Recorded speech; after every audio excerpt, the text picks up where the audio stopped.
अपना ब्रेकअप हो जाने के बाद एक लड़के को सुपर पावर मिलती है जिसको टाइम को स्टॉप कर सकता है।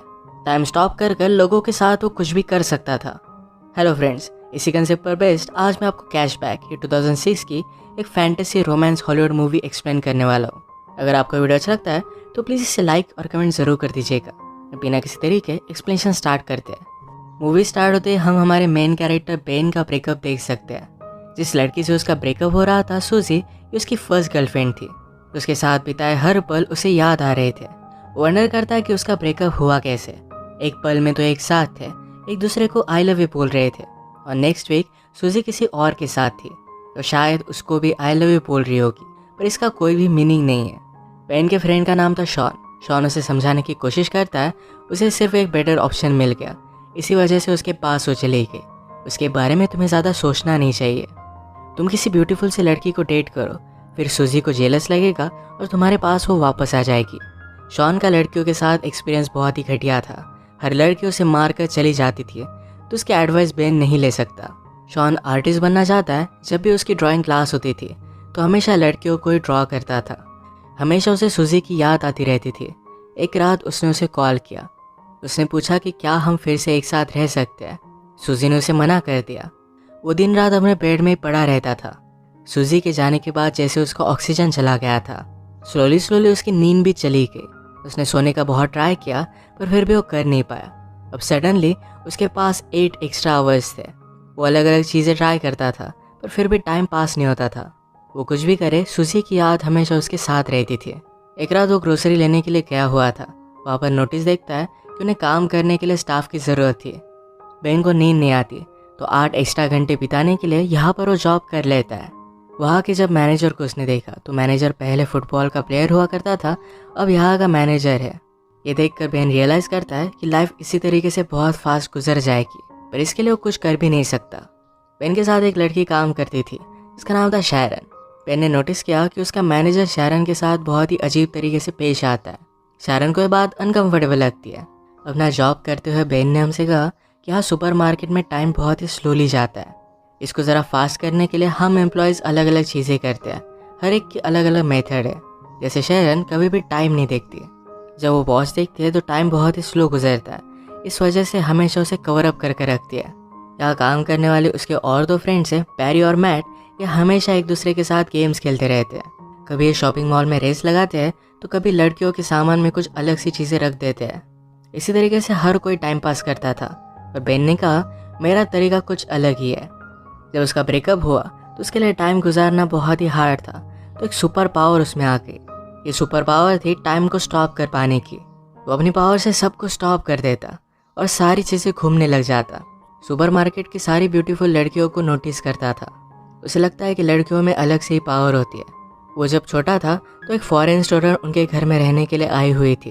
वो बहुत ही ब्यूटीफुल थी। वो हमेशा उसे देखता रहता था। बेन जब ये टाइम स्टॉप करता था तो हमेशा लड़कियों की न्यू ड्राइंग करता था। उसने एक नॉवेल में पढ़ा था कि लड़कियों को पेंटर के साथ अफेयर करना अच्छा लगता है, क्योंकि उनकी ब्यूटी जैसी है वैसी वो देख सकते हैं। ऐसे ही बेन ड्राइंग करते हुए अपना टाइम गुजारता था, और जब वो अनपॉज करता तो बहुत सारा टाइम गुजर जाता। अगले दिन बेन से मिलने के लिए उसका फ्रेंड शॉन आया। शॉन को पता था कि अभी बेन अपने इस गर्लफ्रेंड के बारे में सोच रहा है। उसे कहता है तुम्हें जल्द से मूव ऑन करना चाहिए। शॉन हमेशा उसे यही बात कहता रहता है, तो इस मूवमेंट को भी वो पॉज कर देता है। एक्चुअल में बेन और शॉन ये बचपन से बहुत अच्छे फ्रेंड्स थे। जब शॉन की मदर घर से चली जाती तो दोनों मिलकर न्यूड मैगजीन्स देखते। एक दिन जब वे दोनों देख रहे थे तो शॉन की मदर वापस आ गई। वो इन दोनों की फ्रेंडशिप को अलग ही समझती है। आज शॉन बेन से कह रहा था तुम्हें स्ट्रिप क्लब वगैरह मेरे साथ चलना चाहिए। सुनकर बेन को अपने बचपन का एक किस्सा याद आता है। उनकी स्टेज पर एक लड़की थी जो पैसों के लिए न्यूड होती थी। ये सारे फ्रेंड्स लाइन लगाकर उसे मिलने के लिए जाते थे। इसके बाद हम देखते हैं अगले दिन बेन और शैरन की नज़रों से नज़रें मिली थी। लॉकर रूम में शैरन को ज़रा भूख लगी थी तो बेन का सैंडविच मांग लेती है। सैंडविच का पिकल शैरन के गाल पर लग गया था। जैसे कि बॉलीवुड मूवीज़ में होता है वैसे एक रोमांटिक सा इनका मूवमेंट हुआ। ये मूवमेंट बेन जाने नहीं देना चाहता था, इसे फ्रीज कर रखना चाहता था, पर शैरन चली गई। वो कुछ भी कर नहीं पाया। उसे अच्छा लग रहा था कि सूजी से मूव ऑन कर अब वो शैरन को लाइक करने लग गया है। तभी उसके फ्रेंड ने डिस्कस कर रहे थे। मैट कहता है आज मैंने शैरन को डेट के लिए पूछा। मैट इसके लिए बहुत ही एक्साइटेड था, पर बेन को बहुत बुरा लगता है। बेन हमसे कहता है हमेशा मेरे साथ ऐसी चीज़ें होती रहती है, तो जिसको भी लाइक करता है उससे दूर चले जाते हैं। वो जब छोटा था तो अपने टीचर को लाइक करता था, पर टीचर के साथ कुछ भी हो नहीं सकता। उसकी और एक क्लासमेट थी जिसको बहुत लाइक करता था। एक दिन उस लड़की का एक्सीडेंट हो गया। उसके प्लास्टर पर हर कोई ग्राफिटी बनाता था। बेन हमेशा उसे देखता रहता, तो उस लड़की ने उसे अप्रोच किया। बेन ने भी अपनी सिग्नेचर उस प्लास्टर पर बनाई। जब उस लड़की का प्लास्टर निकला तो उसका पूरा हाथ हेयर से भर गया था। सब लोग उसे चिढ़ाने लग गए। वो अकेली पड़ गई थी, तो बेन उसके पास आकर बैठा। कहा कि तुम जैसी हो वैसे ही ब्यूटीफुल हो। इसके बाद एक गर्लफ्रेंड बॉयफ्रेंड बन गए थे। एक दिन बेन ने उसे स्कूल के पीछे बुलाया, उसके पास आई और पूछती है क्या तुम मुझे किस करना चाहते हो। बेन कहता है कि हाँ, पर कल तुम मुझे यहाँ मिलना। कल स्कूल में कोई भी नहीं होता। कल हॉलीडे था तो उन्हें कोई भी डिस्टर्ब नहीं करता। अगले दिन बेन ने उसका बहुत वेट किया, पर वो आई ही नहीं। बाद में उसे पता चला कि उस लड़की का ट्रांसफ़र हो गया है। फिर इसे हम प्रेजेंट में देखते हैं कि बेन और शॉन बात कर रहे थे। बेन ने शारन के बारे में शॉन को बताया, पर वो ये भी कहता है मैट और शारन आज मूवी देखने के लिए जाने वाले हैं। शॉन ने कहा कि वो सिर्फ एज अ फ्रेंड्स मूवी देखने के लिए जा रहे होंगे, उनके बीच में कुछ है ऐसा कंपलसरी नहीं। पर जब नेक्स्ट डे बेन काम पर जाता है तो मैट अपने फ्रेंड से शारन के बारे में बात कर रहा था। वो बता रहा था कि वो और शारन कल रात इंटीमेट हुए। बेन का दिल टूट जाता है। इसी मोमेंट पर उनके मैनेजर उनके पास आए। कहते हैं मेरे एक ओल्ड फ्रेंड के साथ मैंने बेट लगाई थी, उसकी टीम के साथ हम सबको मिलकर फुटबॉल खेलना है। इस फुटबॉल मैच पर मैट को सपोर्ट करने के लिए शारन भी आई हुई थी। इनमें से किसी को भी फुटबॉल खेलना आता नहीं था, तो बहुत ही बुरी तरीके से हार रहे थे। ऑपोजिट टीम के 26 गोल हो गए थे, उनके 0 ही थे। बेन को बोर होने लग जाता है, तो टाइम को फिर से उसने स्टॉप कर दिया। बेन हमसे कहता है मुझे हमेशा यहाँ पर बहुत ही ज़्यादा सेफ लगता है, कोई भी उसे डिस्टर्ब नहीं कर सकता। वो कैफेटेरिया में गया तो अचानक से उसे कुछ आवाज़ आई। वो आसपास देखने लग जाता है। एक आदमी अनफ्रीज होकर वहाँ से भाग गया। बेन सिर्फ अकेला नहीं है जो टाइम स्टॉप कर कर घूम फिर सकता है। घूम फिर कर बेन फिर से मैच में वापस आया। इनका लास्ट गोल था, तो मैट ने ज़ोर से फुटबॉल को किक किया तो मैनेजर की नाक को तोड़ देता है।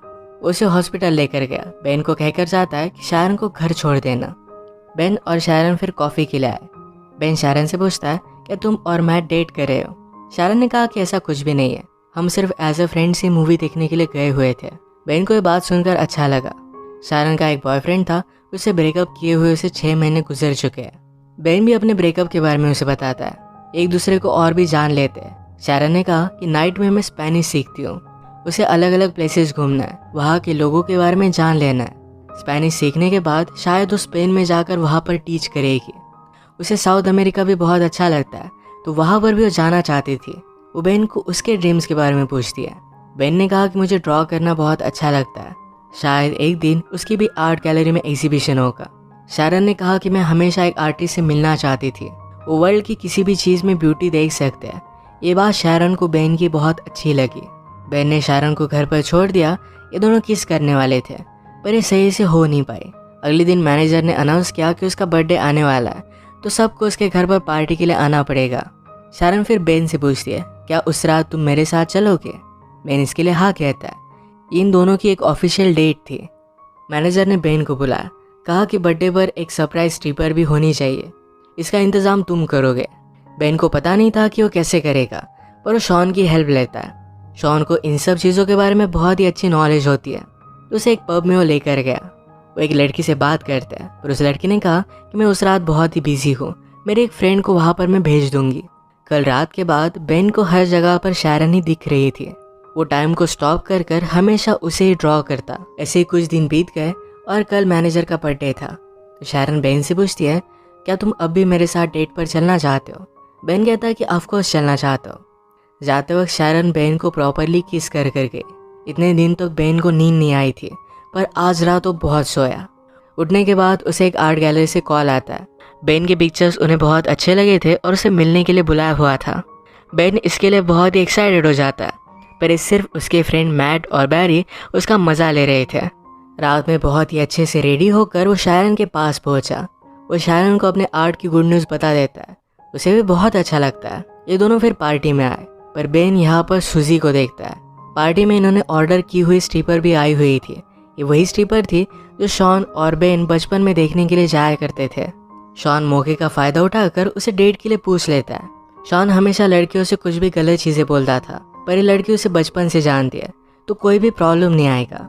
शायद उसकी भी लव स्टोरी यहाँ से स्टार्ट हो जाएगी। पार्टी में बेन ज़रा वॉशरूम के लिए जाता है तो वहाँ पर सूजी भी थी। सूजी को बेन को शारन के साथ देखकर ज़रा बुरा लगा था।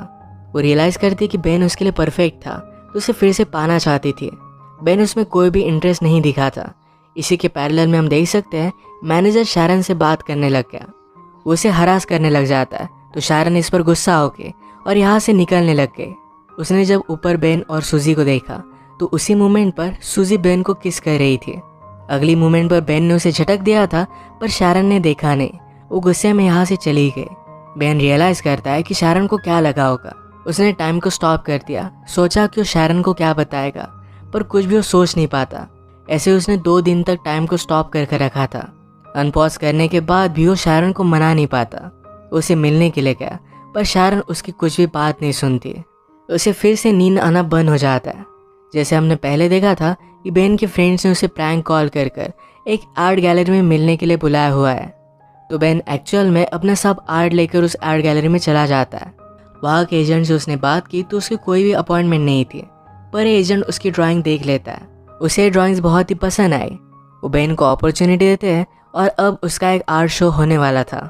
इसका इन्विटेशन बेन शारन को देकर आता है। इस एग्जीबिशन ने शारन की बेन ने जो भी ड्राइंग्स बनाई थी सिर्फ यही लगाई हुई थी। ये सब कुछ बहुत ही ब्यूटीफुल था। बेन से एक आर्ट के एजेंट बात करने लगे। कहती है मुझे तुम्हारी ड्राइंग्स बहुत ही पसंद आई। वो न्यूयॉर्क से थी तो उसे बहुत बड़ी अपॉर्चुनिटी दे सकती थी। बात करते हुए बेन ने नोटिस किया कि शारन भी ये शो देखने के लिए आई हुई है। ये आर्ट एजेंट उसे पूछ रही थी कि फ्यूचर में तुम क्या करना चाहोगे। बेन कहता है कि मुझे साउथ अमेरिका में जाकर ट्रैवल करके ड्राइंग करनी है। एक्चुअल में शारन का ड्रीम था तो उसे साउथ अमेरिका में ट्रैवल करना है, तो बेन भी उसी के साथ ट्रैवल करके ड्रॉ करना चाहता था। शारन उसकी सारी ड्राइंग्स देखकर बेन को माफ़ कर देती है। बेन फिर से उसे सॉरी कहता है, पर शारन ने कहा कि पेंटिंग्स देखकर मैं सब कुछ समझ गई हूँ। बेन ने पूछा कि क्या तुम मुझ पर ट्रस्ट करती हो। शारन ने कहा कि हाँ करती हूँ। शारन को उसने आँख बंद करने के लिए कहा। उसे किस करता है और उसी मोमेंट पर उसने टाइम को स्टॉप कर दिया। अब जब टाइम स्टॉप हो गया था तो बेन के साथ शारन भी आसपास घूम सकती थी। बाहर स्नो गिर रहा था तो शारन को बेन बाहर लेकर आया। इसी में वो किस करते हैं और इसी के साथ इनकी लव स्टोरी स्टार्ट हुई। बेन हमसे कहता है लाइफ में बहुत सारे मोमेंट्स होते हैं जो ऐसे ही चले जाते हैं, पर अगर आपको लाइफ की ब्यूटी को अप्रिशिएट करना है, किसी के पैर में पड़ना है, तो एक बार ज़रा रुक जाओ, इस मोमेंट को अप्रिशिएट करो, कभी भी उन्हें जाने मत दो। इसे एक ब्यूटीफुल मैसेज के साथ ही मूवी एंड हो जाती है। अगर आपको वीडियो अच्छा लगा तो प्लीज़ इसे लाइक कर दीजिएगा। बहुत सारी मूवीज़ लेकर आते रहता हो तो प्लीज़ इस चैनल को सब्सक्राइब कर दीजिए और बेल नोटिफिकेशन आइकॉन दबाना मत भूलिएगा। हम फिर से मिलेंगे और एक नई मूवी के साथ। तब तक के लिए थैंक यू और आप अपने आप का ख्याल रखिए।